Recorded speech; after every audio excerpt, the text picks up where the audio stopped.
Right. యెషయా గ్రంథం 43వ అధ్యాయం 19వ వచనం. యెషయా గ్రంథం 43వ అధ్యాయం 19వ వచనం. ఇదిగో నేను ఒక నూతన క్రియ చేయుచున్నాను, ఇప్పుడే అది మొలచును, మీరు దానిని ఆలోచింపరా. నేను అరణ్యములో త్రోవ కలగజేయుచున్నాను, ఎడారిలో నదులు పారజేయుచున్నాను. చాలండి. పరిశుద్ధాత్మ దైవమా, నీకు వందనాలు. నీ వాక్యము ద్వారా మమ్మల్ని బలపరిచి వాక్యములో ఉన్న సత్యాలను మాకు తెలియపరచాలి.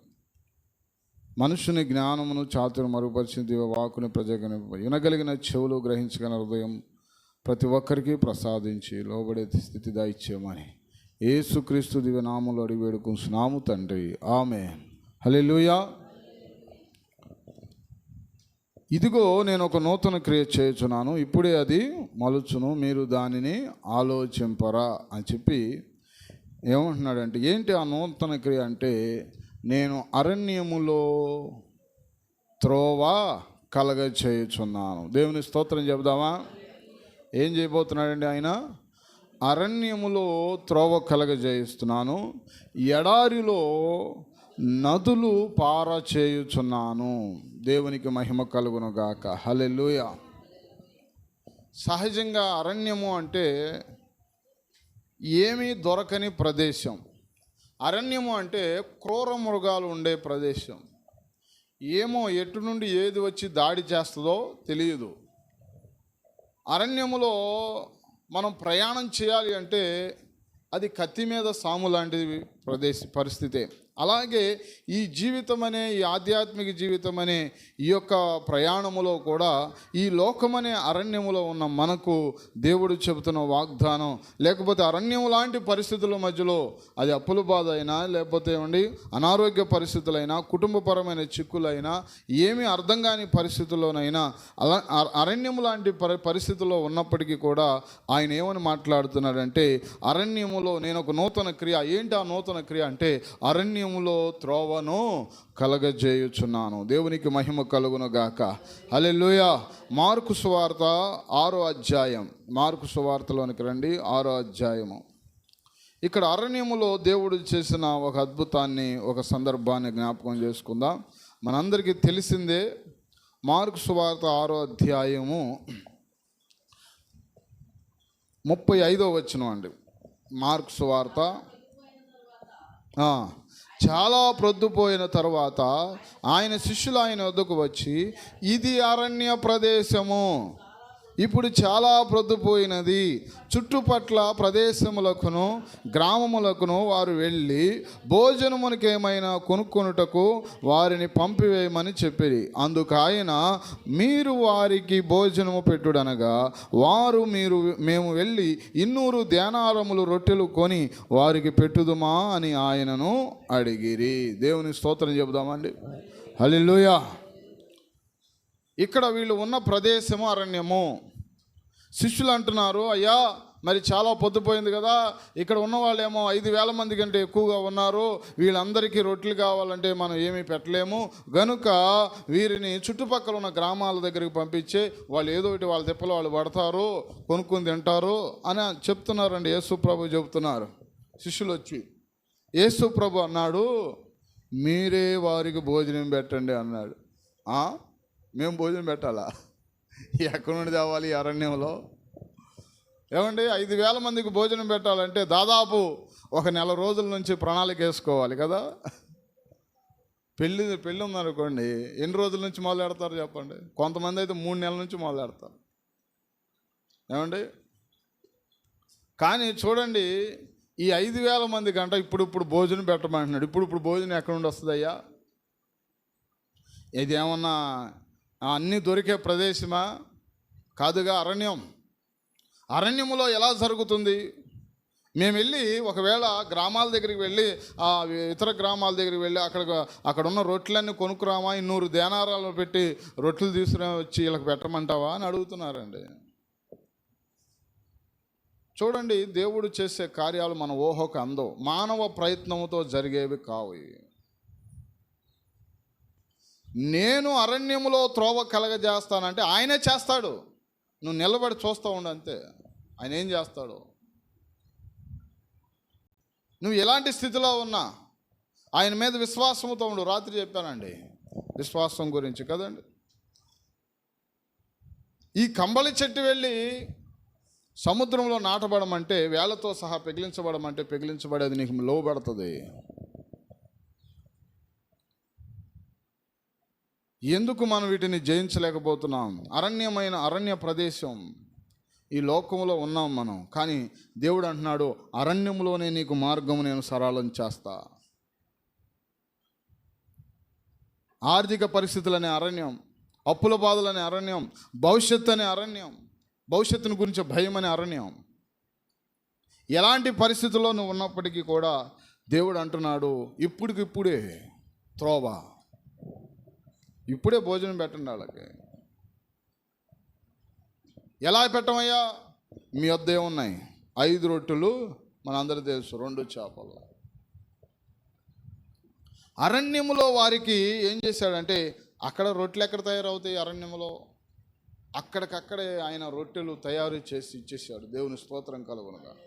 హల్లెలూయా. ఎంతమందికి? 5,000 మందికి.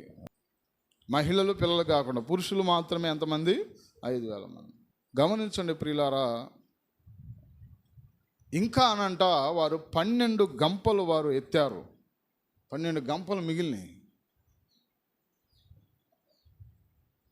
మనం ఎవరిని నమ్ముకున్నామో, మనం నమ్ముకున్న దేవుడు ఎవరో మనం గ్రహించినట్లయితే నిశ్చయముగా ఇలాంటి అద్భుతాలు మన జీవితంలో చూస్తాం. దేవుని స్తోత్రం కలుగునుగా. హల్లెలూయా.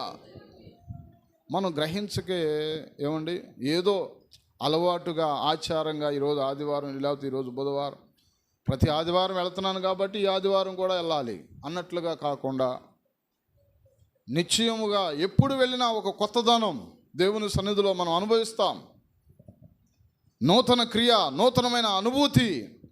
ఎప్పుడు చెప్పే వాక్యం, ఎప్పుడు చదివేదే, కానీ ఒక నూతనమైన అనుభూతిలోనికి మనం నడిపించబడతాం అనే ఉద్దేశంతో మనం ఎప్పుడైతే ప్రభు సన్నిధికి వస్తామో దేవుడి కార్యాలు ఇలాగే మనం చూడగలుగుతాం.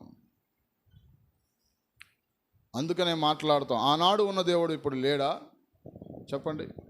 ఆనాడు జరిగిన కార్యాలు ఈనాడు జరగవా? ఆయన మారిపోయాడా ఈ 2000 సంవత్సరాల్లో?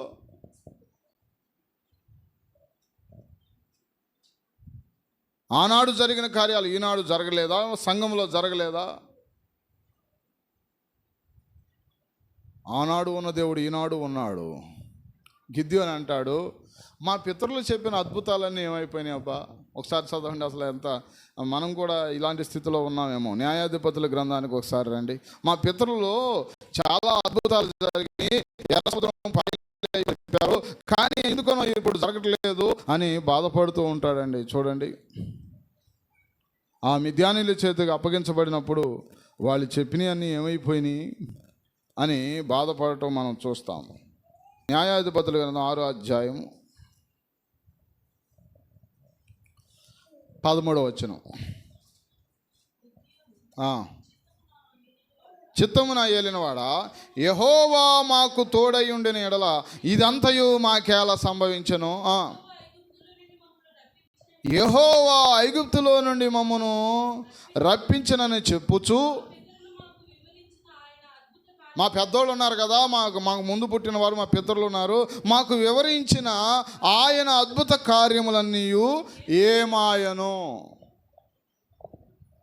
మా పితరులు చెప్పారు, ఒరే మన దేవుడు చాలా గొప్ప దేవుడు, ఐగుప్తు దేశంలో 10 అద్భుతాలు చేసి మమ్మల్ని విడిపించాడు. విడిపించడమే కాదు, ఎర్ర సముద్రం అడ్డొస్తే ఎర్ర సముద్రం పాయలు చేశాడు, ఆ ఆకాశం నుండి మన్నా కురిసింది, పగలు ఎండ దెబ్బ, రాత్రి వెన్నెల దెబ్బ తగలకుండా మేఘస్తంభం అగ్నిస్తంభం వేశాడు.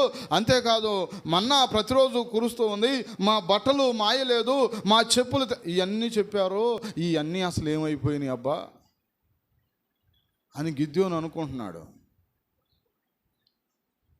యోర్దాను నది పాయలైపోయింది. ఓగు ఏమండి, బాషాను రాజైన ఓగును ఏమండి, వీళ్ళందరినీ కూడా దేవుడు హతము చేసి గొప్ప విజయం ఇచ్చాడు, కనాను దేశాన్ని స్వాస్థ్యంగా ఇచ్చాడు. అంటే ఇవన్నీ అసలు ఏమైపోయినాయి, ఇప్పుడు జరగట్లేదు ఏంటి? గిద్యోను బాధ చూడండి. మా పితరులు మాకు ఐగుప్తులో నుండి ఎన్నో అద్భుతాలు చేశాడని చెప్పారు, అవన్నీ కూడా ఏమైపోయినాయి? దేవుడు మమ్మల్ని విడిచిపెట్టాడు, అని రకరకాలుగా తాను బాధపడుతూ ఉన్న సందర్భం అండి. దేవుడు మార్పు లేనివాడు. అప్పుడు చెప్పాడు గిద్యోను, ఈ మిద్యానీయులు విస్తారంగా ఉన్నారు కదా, ఒకే మనిషిని హతము చేసినట్లుగా నువ్వు హతం చేయబోతున్నావు. దేవుని స్తోత్రం కలుగు. ఎంత అద్భుతం అండి అసలు. చూడండి 16వ వచనం, నేను నీకు తోడై ఉందును గనుక ఒకే మనిషిని హతము చేసినట్లు మిద్యానీయులను నీవు ఏం చేయబోతున్నావు? హతము చేయబోతున్నావు. దేవునికి మహిమ కలుగునుగా. ఏమైపోయినా అనుకో, ఆనాడు ఉన్న దేవుడు ఈనాడు ఉన్నాడు. నువ్వు నమ్మితే.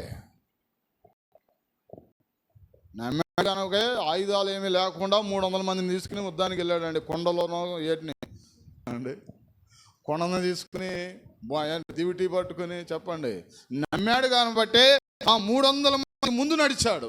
నమ్మకపోతే భయమే కదా, ముందు ఎవరో అయిపోయేది. గిద్యోనే కదా చచ్చిపోవాలి. మిద్యానీయులు అందరూ ఒకసారి మీద పడితే. నమ్మాడు అంటానికి సాదృశ్యం ఏమిటాయి అంటే క్రియలు. మనం కూడా నమ్మాము అనటానికి సాదృశ్యం ఏమిటి? నువ్వు నమ్మి ముందుకు అడిగేయి, దేవుడు కార్యాలు చూస్తావు. నువ్వు నమ్మకుండా బాబోయ్ 300 మంది ఎక్కడ వెళ్తామండి అని అనుకుంటే కుదరదు అండి. దేవుని కార్యాలు నిజంగా గిద్యోను తన జీవితంలో అక్కడ అనుభవించినట్లుగా మనం చూస్తున్నాం. దేవుని స్తోత్రం కలవురా. ఈ గిద్యోను మొదట్లో ఏమాయనని అనుకున్నాడు, కానీ తర్వాత నిలబడ్డాడండి. నిలబడితే గిద్యోను ద్వారానే దేవుడు కార్యాలు చేయించాడు. నీ ద్వారా ఎందుకు చేయడు? నా ద్వారా ఎందుకు చేయడు? ఎందుకు అనుభవించవు మనం దేవుడి కార్యాలు? అరణ్యములో ఆయన ఏం చేయబోతున్నాడు చెప్పండి? త్రోవను సరళము చేస్తున్నాడు. సంఖ్యాకాండము 20వ అధ్యాయము. సంఖ్యాకాండం 20వ అధ్యాయం.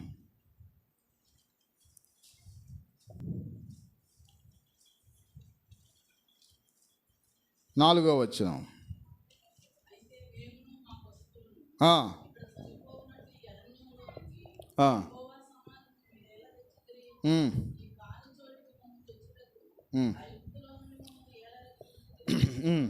ఈ స్థలములో గింజలు లేవు, అంజూరలు లేవు, ద్రాక్షలు లేవు, ధాన్యములు లేవు, త్రాగుటకు నీళ్ళే లేవు అనిరి. అది అరణ్యం అంటే. ఏమీ దొరకవు. ఏమండి, అరణ్యమైన జీవితం అంటే అదేనండి. ఎటు చూసి ఎటు వెళ్ళినా అన్నీ మూసిపోయినట్టు ఉంటుంది. ఏ ప్రయత్నం చేసినా జరగదు. గింజలు లేవు, ద్రాక్షలు లేవు, అంజూరలు లేవు, ధాన్యములు లేవు, త్రాగుటకు నీళ్ళే లేవు. నిజంగా అలాగే ఉందా పరిస్థితి? దేవుడు అంటున్నాడు, నేను త్రోవను కలగజేయబోతున్నాను. దేవుని స్తోత్రం చెప్దాం. అలాగే ఉంటే ప్రభు వైపు చూడండి, తొందరపడి మాట్లాడబాకండి. వాళ్ళు ఏమంటున్నారు చూడండి, మేము మా పశువులు ఇక్కడ చనిపోవునట్లు. 4వ వచనంలో ఏమండి, ఈ అరణ్యంలోనికి మీరు ఎందుకు రప్పించారు? ఈ కాని చోటుకి మీరు ఎందుకు తీసుకొచ్చారు? కాని చోటు కాదు బాబు, దేవుడు నడిపించమన్న చోటుకే మిమ్మల్ని నడిపించాం. ఏంటో అండి, కొంతమందికి ఓర్పు ఉండదు, మాట్లాడేస్తూ ఉంటారు. చిన్న సమస్య రాగానే దేవుడి మీద ఆయాసం. ఏమండి, చిన్న పరిస్థితి తట్టుకోలేము, ఓర్చుకోలేమండి. ఓర్చుకుని ప్రభు వైపు చూడు, దేవుడు కార్యం చేస్తాడు. వీళ్ళు చూడండి ఎలా పేటరేగిపోయారో. ఈ కాని చోటుకి మమ్మల్ని ఎందుకు నడిపించారు? మమ్మల్ని చంపేయడానికి, మమ్మల్ని మా పశువులను చంపడానికే ఈ అరణ్యంలోనికి తీసుకొచ్చారు మీరు అని మోషే అహరోనుల మీద తిరుగుబాటు చేశారండి. ఏమండి, ఓర్చుకోలేకపోతే ఎట్లాగా అసలు చెప్పండి? ఏ తల్లి అయినా గర్భవతిగా ఉన్నప్పుడు 6వ నెలలోనో ఈ మొయ్యిలో పోతున్నాను, 6వ నెలలోనో 7వ నెలలో డెలివరీ అయిపోతే బాగుంటుందని అనుకుంటారా? చెప్పండి, ఏ తల్లి అయినా అనుకుంటుందండి? ఈ బాధ నేను పడలేను, 5వ నెలలో డెలివరీ అయిపోతే బాగుంటుంది అని అనుకుంటారా ఏ తల్లి అయినా? దేవుడు పెట్టిన నియమం 9 నెలలు. ఆ నెలలు నిండే, ఆ దినములు నిండే వరకు కూడా ఆ తల్లి ఓర్చుకోదా? దేవుని స్తోత్రం కలుగునుగా. మరి దేవుడు కార్యం చేయాలంటే కొంచెం సమయం పడుతుంది. ప్రతిదానికి ఒక సమయం ఉందన్నప్పుడు ఏమండి, మనం ఎందుకు ఓర్చుకోలేకపోతున్నాము? మనం అనుకున్న సమయంలో, మనం అనుకున్న గడిలో అది జరగట్లేదు అనుకుని దేవుడి మీద ఆయాసపడితే ఎట్లా? 9 నెలల వరకు ఆగు. ఆ తల్లి ఎలా ఓర్చుకుంటుందో, కడుపులో బిడ్డను పెట్టుకుని చూసుకుంటూ జాగ్రత్తగా, వాడు లోపల నుంచి ఎన్ని తన్నులు తన్నినా వెంటనే వెళ్ళి ఆపరేషన్ చేయించేసుకుంటా, ఈ బాధలు పడలేకపోతున్నా అనుకుంటా. చెప్పండి. నిద్ర పట్టదు. ఏమండి? మహాభయంకరమైన వేదన. ఏది? డెలివరీ అయ్యే వరకు అసలు నెలలు నిండే కొద్దికి, నెలలు పెరిగే కొద్దికి భారం ఎక్కువ అయిపోతూ ఉంటుంది. అయినా తట్టుకుంటుంది. ఆ గడియ వచ్చే వరకు, ఆ దేవుడు నియమించిన ఆ సమయం వచ్చే వరకు ఎదురు చూస్తుంది కదా. అదే ఒకవేళ 7వ నెలలోనో 5వ నెలలో డెలివరీ అయిపోయి ఎట్లా ఉంటుంది? నువ్వు కూడా కార్యాల గురించి తొందరపడితే అట్టగా ఉంటుంది. దేవుని కార్యాలు జరిగే వరకు ఓర్చుకుంటే దేవుడు నీకు సమృద్ధిగా ఇస్తాడు. ఇక్కడ జరిగింది ఏం జరిగింది? 20 అధ్యాయం 11వ వచనం చదవండి. అప్పుడు మోషే తన చెయ్యి ఎత్తి 2 మారులు తన కర్రతో ఆ బండను కొట్టగా నీళ్లు సమృద్ధిగా ప్రవహించెను. చప్పట్లు కొడదాం, దేవునికి మహిమ కలుగును గాక. హల్లెలూయా. ఎంతమంది కంటే? పశువులకి, మనుషులకి. కింద చదవండి. సమృద్ధిగా ప్రవహిస్తాయంట. సమాజమును పశువులను త్రాగాను. దేవునికి మహిమ కలుగును గాక. ఎక్కడి నుండి వచ్చినాయి సమృద్ధిగా? బండలో నుండి అండి. బండలో నుండి నీళ్ళంట ఒక సెలయేరులాగా, ఒక కాలువలాగా, ఒక నదిలాగా ప్రవహించినాయి అంట అండి. అనుకొనని ఆశీర్వాదం. దేవుడు ఎక్కడి నుండి నీకు ద్వారం తెరుస్తావు నీకు తెలియదు, అంతే. నువ్వు ఓర్చుకుని ప్రభు కోసం ఎదురు చూడు. అసలు ఎలా ద్వారం బండలో నీళ్ళు వస్తాయని ఎవడు అనుకుంటాడండి? ఎవరు అనుకుంటారు? అరణ్యములో త్రోవ కలగజేస్తాడు ఆయన, ఎడారిలో ఆయన నదులు. దేవుని స్తోత్రం. లేని వాటిని ఉన్నట్టుగాను, మృతులను సజీవులుగా చేయగలరు. నీటిని ద్రాక్షారసంగా ఆయన మార్చాడు. ఆయన ఏమంటాడంటే, నేను ఒక నూతన క్రియ చేస్తున్నాను, దాన్ని ఆలోచన చేయి, దానికోసం నువ్వు ఎదురు చూడు. ఎదురు చూడకుండా కార్యాలు జరగవండి. యెహోవా కొరకు ఎదురు చూసేవారు కొంచెం సమయం పడుతుంది, కంగారు పడతారు. నేను ఇందాక చెప్పిన రీతిగా గర్భవతి అయిన స్త్రీ 9 నెలలు పట్టినట్లుగానే దేవుడు కార్యాలు కూడా చెప్పలేం ఏ సమయంలో ఎలా జరుగుతాయి. ఒక్కోసారి ఇన్స్టెంట్గా జరిగిపోవచ్చు, ఒక్కొక్కసారి కొంచెం సమయం పట్టవచ్చు. దేవుని కార్యము జరిగే వరకు మనం ఎదురు చూడాలి విశ్వాసముతో. అంతేగాని ఈ కాని చోటికి రప్పించారు అని మాట్లాడకూడదు. కాని చోటికి ఎందుకు రప్పిస్తాడు? దేవుడు ఎక్కడైనా కానీ ఆయన అనుకున్న ఆయన చిత్తములోనే దేవుడు మనల్ని నడిపిస్తాడు. తొందరపడి వారు మాట్లాడేశారు. ఇప్పుడు ఏం చేయాలి చెప్పండి? వీళ్ళు తొందరపడి మాట్లాడారుగా. నీళ్ళు ఏమైనా ఇప్పుడు సమృద్ధిగా ప్రవహించిన అరణ్యంలో బండలో నుండి నీళ్ళు ఇచ్చాడు. దేవుడు కార్యాలు చేస్తే ఎలాగా ఉంటుందండి? మన జీవితాల్లో కూడా తొందరపడొద్దు. దేవుడు కార్యం చేస్తాడు. ఆయన మీద విశ్వాసం ఉంచు. రాత్రి చెప్పింది అదే, విశ్వాసం ఉంచితే ఎలాంటిదైనా నీకు లోబడుతుంది. ఎలాంటి పరిస్థితి అయినా నువ్వు వెళ్ళి బండతో మాట్లాడన్నాడు, బండ లోబడింది, బండ నీళ్ళు ఇచ్చింది. దేవుని స్తోత్రం కలుగునుగా. హల్లెలూయా. ఆ తర్వాత ఆది కాండానికి వచ్చాం. ఆది కాండము 21వ అధ్యాయం 14వ వచనం.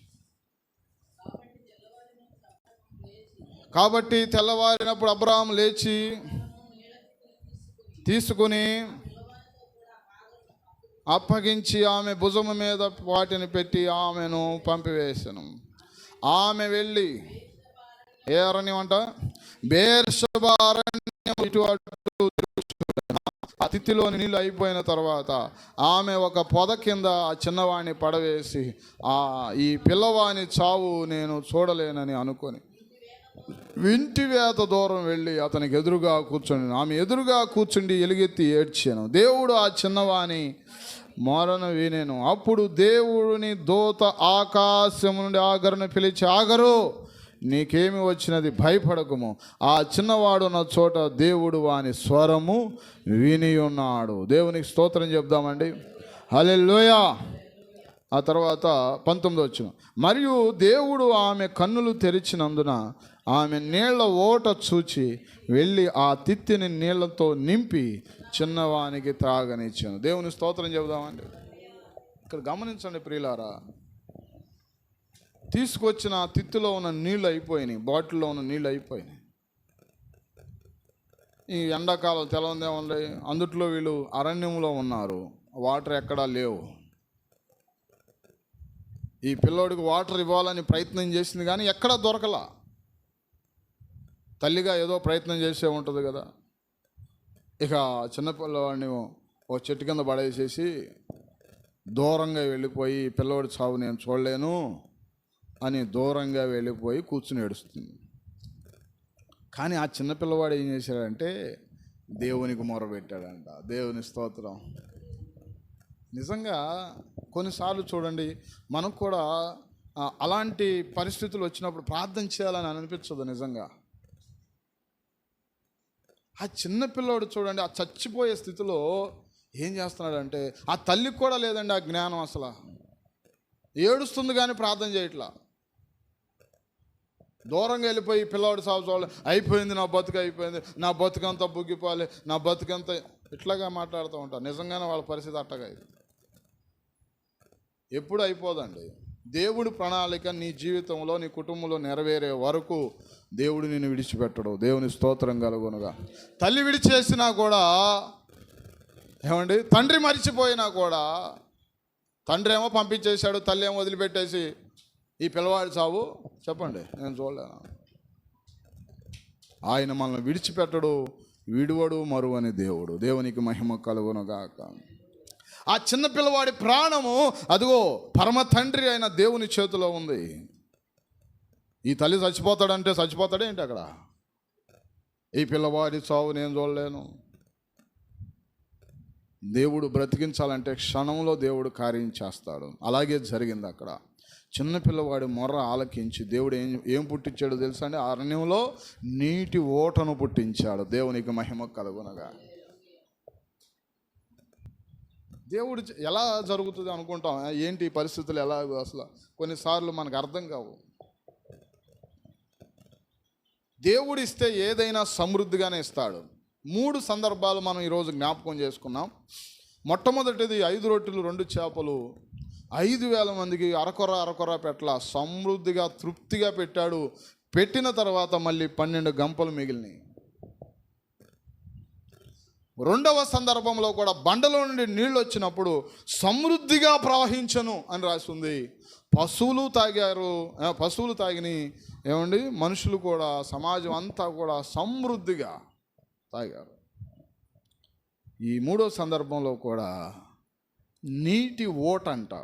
ఓట అంటే ఎప్పుడు ఆగదండి. ఓట అంటే మీకు అందరికీ తెలుస్తుంది, మూత పెట్టినా కూడా ఆగంది ఓట. దేవుని స్తోత్రం కలుగురుగా. అలాంటి ఆశీర్వాదం మన జీవితాల్లో దేవుడు అనుగ్రహించునుగాక. ఆమేన్. నీ గిన్నె నిండి పొర్లే ఆశీర్వాదం. అరకొర జీవితాలుగా ఉన్నాయి కదా, 3 బారిన జీవితాలుగా ఉన్నాయి కదా. అసలు ఎటు చూసిన అవకాశాలు లేని పరిస్థితులు, అరణ్యమైన, నిజంగా నా పరిస్థితి అరణ్యం లాగానే ఉందని ఒకవేళ నువ్వు అనుకుంటున్నట్లయితే దేవుడు అంటున్నాడు, నేను ఇప్పుడే త్రోవను సరళం చేయబోతున్నాను. దేవుని స్తోత్రం కలుగునుగా. నువ్వు నమ్మాలంతే. ఆయన మాటను నువ్వు నమ్మితే దేవుడు కార్యం తప్పనిసరిగా మనం చూస్తాం. వెంటనే హుటాహుటిన కన్నులు తెరిచాడు. ఆ ఓటను చూసింది, వెళ్ళి చక్కగా తాగించింది. చనిపోతాడు అన్నవాడు బతికాడు, విలుకాడయ్యాడు, పెళ్ళయింది, పిల్లలు పుట్టారు, మహాజనం అయిపోయారండి వాళ్ళు. దేవుని స్తోత్రం కలుగునుగా. హల్లెలూయా. దేవుడు కార్యం చేస్తే ఎంతసేపు? గిద్యోనులాగా దేవుడి కార్యాలు అప్పుడంటే జరిగినాయి కానీ ఇప్పుడు ఎక్కడ జరుగుతాయి అనుకుంటున్నారా? దేవుడు గిద్యోను జీవితంలో చేసి చూపించాడు. ఆయన ఎప్పుడు మారనివాడు, మార్పు లేనివాడు. అప్పుడున్నవాడు ఇప్పుడు ఉన్నాడు. నీ జీవితంలో కూడా దేవుడు చేస్తాడు. దేవునికి మహిమ కలుగునుగా. ఆయన యేసుక్రీస్తు అందరికీ ప్రభు, వాళ్ళకే కాదు, వీళ్ళకే కాదు. వాళ్ళకి చేస్తాడు మనం చేయడం అనుకోకూడదు. మనుషులు అయితే అలా చేసుకుంటారు, అలా వ్యత్యాసాలు ఉంటాయి. కానీ దేవుళ్ళో వ్యత్యాసాలు, ఆయన అందరికీ ప్రభు, ఆయనకి పక్షపాతం అనేది లేదు. దేవునికి స్తోత్రం కలుగునుగా. వాళ్ళెంతో నువ్వు అంతే. ఏమండి, ఒకవేళ వాళ్ళకి చేసి మనం చేయకపోతే ఆయన పక్షపాతం అవుతాడు. అవునండి, ఆయన చేస్తాడు. విశ్వాసంతో ఎదురు చూడండి, దేవుడు అద్భుతాలు చేస్తాడు. వాగ్దానాలు ఎత్తి ప్రార్థన చేయండి. దేవుడు నీకు వాగ్దానం ఇచ్చాడు, ఆ వాగ్దానం నెరవేరే వరకు దేవుడు నేను విడిచిపెట్టడు. ఇదిగో నేను ఒక నూతన క్రియ చేయుచున్నాను, అది ఇప్పుడే మొలచును. ఆ మాట కూడా గుర్తుపెట్టుకోండి, ఇప్పుడే మొలచును. ఏంటి ఆ నూతన క్రియ? నేను అరణ్యములో త్రోవను కలగజేస్తాను, ఎడారిలో నదులు పారజేయుచున్నా. నీ జీవితంలో దేవుడు అద్భుతమైన రీతిలో ఫలభరితంగా, సమృద్ధిగా, ఇంకా మిగిలేటట్లుగా, అనేక మందికి పెట్టేటట్లుగా. ఏమండి, నీ దాహం మాత్రమే తీర్చే పరిస్థితి కాదు, అనేక మంది దాహం తీర్చే రీతిలో నీకే ఓటను దేవుడు అనుగ్రహించబోతున్నాడు. దేవుని స్తోత్రం కాదు. ఆ పిల్లడు ఒక దాహం తీరుద్దా, ఇంకెవరిదైనా తీర్చొచ్చు అంటారా? ఏమండి, ఎంతమంది వచ్చినా ఉంది సమృద్ధి. ఎంతమందికి కావాలైనా ఏమండి, ఆ ఓటలో దాహం తీర్చుకోవచ్చు. దేవుడు అలాంటి కార్యాలు మన కుటుంబాల్లో, మనకు సంఘములో, మన వ్యక్తిగతమైన జీవితాల్లో చేయబోతున్నాడు. నమ్మిన వారందరూ బిగ్గరగా స్తోత్రం చెప్దాం. హల్లెలూయా. అట్టి కృప దేవుడు మనకు అనుగ్రహించునుగాక. ఆమేన్. ప్రార్థన చేసుకుందాం. అందరూ చిన్న ప్రార్థన చేద్దాం. విన్న వాక్యపు వెలుగులో మన హృదయాలను పరిశీలన చేసుకుందాం. ఒకవేళ అరణ్యములాగా మన జీవితాలు ఉండవచ్చు. హల్లెలూయా. మాట్లాడే దేవుడా నీకే. గిద్యోను కూడా అనుకుంటున్నాడయ్యా, నేను కూడా అలాగే అప్పుడంటే జరిగినాయి, కానీ ఇప్పుడు ఎక్కడ జరుగుతాయి? ఆనాడు ఉన్నవాడు ఈనాడు ఉన్నాడు, ఆయనలో మార్పు లేదు. మనమే మారాము, మనం మారితే సరిపోతుంది. మనం అలాంటి విశ్వాసం కనపరిస్తే సరిపోతుంది. అందరూ స్తోత్రం చెబుదాం. హల్లెలూయా. మాట్లాడే దేవుడా స్తోత్రాలు, బలపరిచే దేవుడా, నడిపించే దేవా వందనాలయ్యా, కృతజ్ఞతలయ్యా, స్తుతులయ్యా, స్తోత్రాలయ్యా, వందనాలు ప్రభా. నా జీవితం అరణ్యములాగానే ఉందయ్యా, ఎడారిలాగానే ఉందయ్యా, నా కుటుంబం పరిస్థితి అంతా అలాగే ఉందయ్యా. ప్రార్థన చేద్దాం అందరూ కూడా. ఓట అనుగ్రహించాడు. నీవు మాత్రమే కాదు, అనేక మందికి సరిపోయే రీతిలో దేవుడు కార్యం చేయబోతున్నాడు. అనేక మందికి పెట్టే చేతిగా నేను చేయబోతున్నాడు. నీ స్థితి ఎలాగైనా ఉండవచ్చు. విశ్వాసంతో చేయి, ప్రార్థన చేయి. దేవుడు నీ జీవితంలో కార్యం చేస్తాడు. నమ్మదగిన వాడండి, ఆయన విడిచిపెట్టే దేవుడు కాదు. ఏ గర్భవతి కూడా అదిగో నేను 6వ నెలలో డెలివరీ అవ్వాలని అనుకోదు. నువ్వు ఓర్చుకుని ప్రభు వైపు ఎదురు చూడు. దేవుడు కార్యం చేస్తాడు. దేవుడు కార్యం చేస్తాడమ్మా. విశ్వాసముతో ఆయన వైపు చూడు. యెహోవా కొరకు ఎదురు చూచువారు నూతన బలం పొందుకుంటారు. నూతన బలం పక్షిరాజు వలె అలయక పరిగెత్తుతారు, సొమ్మసిల్లక నడిచిపోతారు. Hallelujah, hallelujah. Yes my lord. నా ప్రభువా, నా దేవా, నా రక్షకుడా, దర్శించయ్యా, హృదయాలు తెరువయ్యా. ప్రతి ఒక్క హృదయంలో విశ్వాసాన్ని మరింతగా పుట్టించు నాయన. విశ్వాస స్థాయి పెంచండి నాయన. ఓ ఆనాడు చిన్నవాడి మొరను ఆలకించావు కదయ్యా. ఈనాడు ప్రభా నీ బిడ్డలు మొర పెడుతున్నారయ్యా. అయ్యా ఆలకించి నీటి ఓటను పుట్టించిన దేవుడు అయ్యా. అంతా అయిపోయింది అనుకున్న సందర్భంలో తిరిగి బ్రతికించిన దేవుడు అయ్యా. చావటానికి సిద్ధంగా ఉన్న పిల్లవాడిని మా జీవితాల్లో కూడా అంతా అయిపోయింది అనుకుంటున్నాం అయ్యా. అయ్యా నువ్వు కార్యం చేయి నాయనా, నువ్వు కార్యం చేయి నాయన. నూతన క్రియ చేయబోతున్నాడు, అది ఇప్పుడే మలుచునంటున్నావు నాయన. అవునయ్యా, మేము నమ్ముచున్నాం ప్రభా.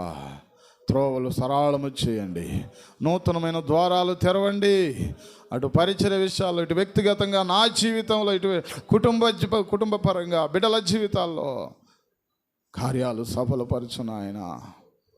ప్రార్థన చేద్దాం, అందరూ ప్రార్థన చేయండి.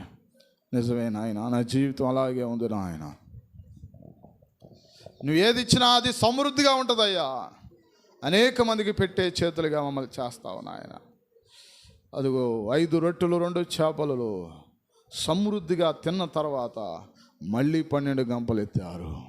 బండలో నుండి నీళ్లు ప్రవహించిని, సమృద్ధిగా ప్రవహించినాయి నాయన.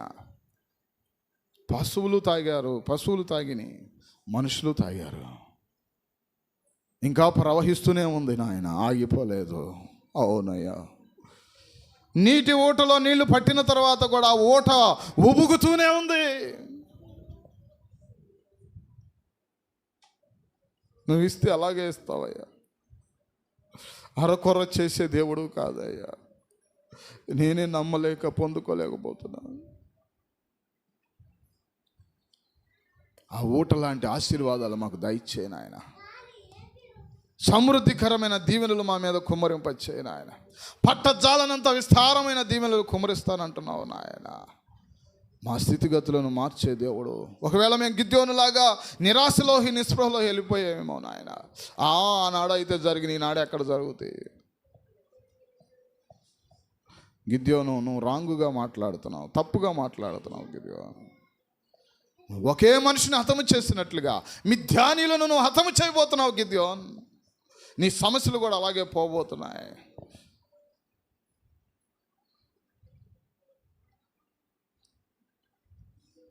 అది సాతాను ఆలోచన. దేవుని ఆలోచన నిన్ను బలపరుస్తుంది. దేవుని మాట నిన్ను మారుస్తుంది. ప్రార్థన చేద్దాం. ఆమేన్.